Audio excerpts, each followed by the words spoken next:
Oke, Bang Niko Kili-Kili sebagai kader Gerindra tadi juga ikut mendampingi pasangan Prabowo dan Gibran mendaftar ke KPU sebagai Capres dan Cawapres 2024. Seperti apa mungkin Bang Niko sendiri sebagai kader Gerindra melihat pasangan Prabowo dan Gerindra ini, Prabowo dan Gibran? Saya lihat bahwa ini kolaborasi yang sangat menarik dan reformasi yang luar biasa terjadi di bumi pertiwi di negara Republik Indonesia tercinta ini antara yang tua dan muda.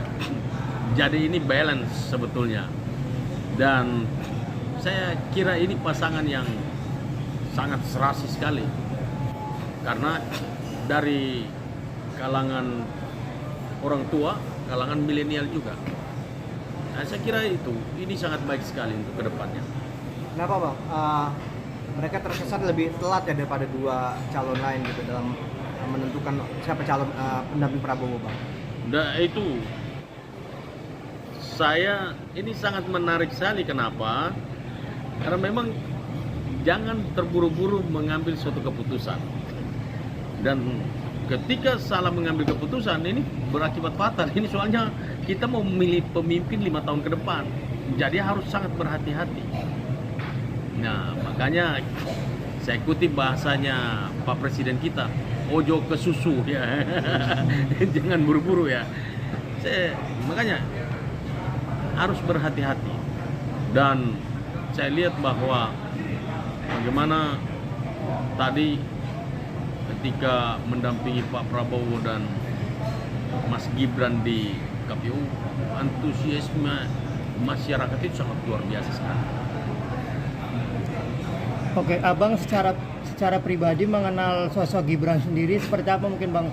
Udah berapa kali Abang berjumpa, terus apa mungkin melihat dari sosok Gibran? Secara pribadi untuk ketemu Gibran sih belum pernah. Ya baru ketemu di tempat-tempat umum kayak tadi lah, ya kan? Terus 2 atau 3 kali lah. Nah, tapi kan beritanya kan kita ikutin terus semenjak dia jadi wali kota Solo. Nah, tadi saya lihat bahwa ada power yang luar biasa dari seorang Gibran ini. Kita lihat bahwa orang kan menganggap masih muda, masih 2 tahun memimpin Solo belum bisa apa-apa. Tetapi tadi dia mulai keluarkan kelasnya dia. Pada saat dia menyampaikan sedikit bocoran tentang visi misi, ada 7 kartu yang dia keluarkan. Nah, kita lihat bahwa ini ternyata anak muda ini harus patut diperhitungkan, nggak sembarangan. Cukupkah Bang hanya memimpin sebuah kota atau Solo ya, katakan Solo, tiba-tiba langsung menjadi kandidat untuk menjadi wakil pemimpin negara Bang? Apakah cukup dengan pengalaman seperti itu Bang? Saya kira buah jatuh tidak jauh dari pohonnya. Kita melihat bahwa Indonesia ini selama 10 tahun Pak Jokowi bangun dengan begitu baik dan luar biasa. Kita melewati hal-hal yang tersulit, terlebih lagi pandemi COVID-19, dan kita bisa lewati itu dengan cepat. Pertumbuhan ekonomi juga pesat. Ini harusnya menjadi pertimbangan-pertimbangan, dan saya percaya bahwa dia sudah lihat kinerja apa-apanya, dan kita lihat bahwa Solo itu berhasil dia pimpin. Nah, kita lihat bagaimana Pak Jokowi berhasil. Nah, kita mau pembangunan ini berkelanjutan. Apa yang sudah ditanamkan oleh Pak Jokowi ini harus berkelanjutan, harus tuntas sampai ke akar-akarnya agar bisa menuju kepada Indonesia emas. Dan saya lihat ini cuma ada di 2 figur ini aja, Prabowo dan Gibran.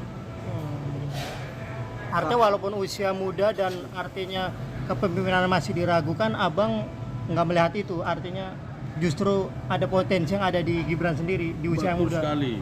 Saya melihat potensi yang besar. Bahkan jangan salah, 5 tahun ke depan kita lihat pengalaman dia sudah semakin matang di dalam memimpin suatu negara.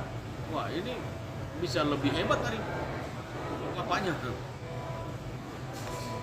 Makanya dia dalam 5 tahun ini kalau misalnya dia terpilih dengan Prabowo, ya dia situlah tempat untuk dia belajar. Dan saya pikir tidak terlalu sulit karena mentornya ada dalam rumahnya. Oke, Kang, berbicara pasangan Prabowo Gibran, apa sih yang ada di benak abang ya, visi misi yang akan mereka bawa, Bang? Visi misi kita sudah lihat bahwa berulang kali di dalam forum-forum terbuka, bahkan tadi juga Pak Prabowo juga di dalam selain deklarasi, terus kemudian kalau dengan Pak Prabowo kan saya sudah bertemu beberapa kali kan sebelum ada pasangan dengan Gibran. Nah, saya melihat bahwa selalu Pak Prabowo menyampaikan bahwa program-program Pak Jokowi ini harus berkelanjutan. Jadi program-program ini visi misi yang sudah ada sebetulnya, tinggal dilanjutkan aja sehingga semakin matang. Bang, melihat tadi Pak Prabowo bersama Gibran, chemistry-nya seperti apa mungkin abang dia, walaupun perbedaan usia antara keduanya nih bang? Wah, ini sesuatu yang saya itu melihat begini, bahwa Indonesia ini luar biasa. Indonesia ini sangat luar biasa. Dan hari ini kita sedang dipertontonkan dengan suatu transformasi yang sangat hebat, khususnya di perpolitikan Indonesia ini. Di dalam pilpres inilah kita lihat bahwa ini sungguh-sungguh suatu hal yang dahsyat dan luar biasa, di mana kita berani maju satu langkah ke depan. Dengan adanya Pak Prabowo berani memilih Gibran, ini perubahan yang dahsyat. Ini betul-betul transformasi. Saya lihat chemistry yang sangat luar biasa lah. Abang tadi juga sempat bilang bahwa antusias masyarakat begitu banyak tadi ketika ke KPU. Nah, hasil survei juga Pak Prabowo selalu diunggulkan nih berpasangan dengan Gibran. Gimana abang optimisme melihat kemenangan Prabowo Gibran seperti apa bang? Saya ini kalau salah jaga bisa satu putaran. Salah jaga satu putaran. Iya. Karena dari generasi tua, generasi Z, ya kan, generasi milenial, waduh, ini dikolaborasi jadi satu.